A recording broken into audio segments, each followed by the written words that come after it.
economy. Your next guest runs the world's largest space-focused venture fund and was an early SpaceX investor. Let's bring in Space Capital founder and CEO Chad Anderson. Chad, great to have you with us. Good to be here. You're already sold on the SpaceX story. I mean, you invested early on and you invested 14 times after that. So you're on board. But in terms of the sale to Wall Street, what are the most important sort of drivers of the SpaceX story? Is it, space data centers? Is it direct to sell? I mean, what's the most important part of the story?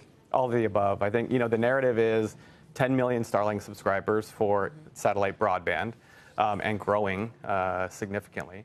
A direct to sell roadmap that's intersecting telco revenue, which is a much larger pie. And they're going directly after that. And then orbital data centers, which allow them to tap into the mother of all narratives, which is AI.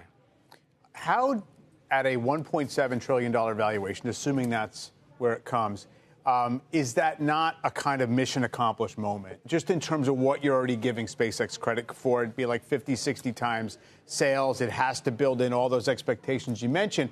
And if I'm an investor and I assume 10 to 15% return annually for something I want to buy, it's adding 175 to 200 billion in value a year.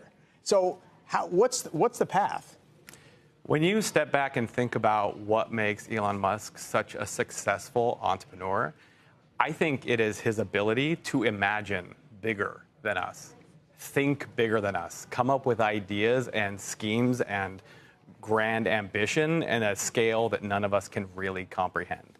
So I think that, investors that are looking to invest at the IPO at this price, they're not investing in today's business. They are investing in the next 50 years of owning orbital infrastructure, owning the rails to get to space, owning the way in which you get broadband, telco, orbital data centers into orbit.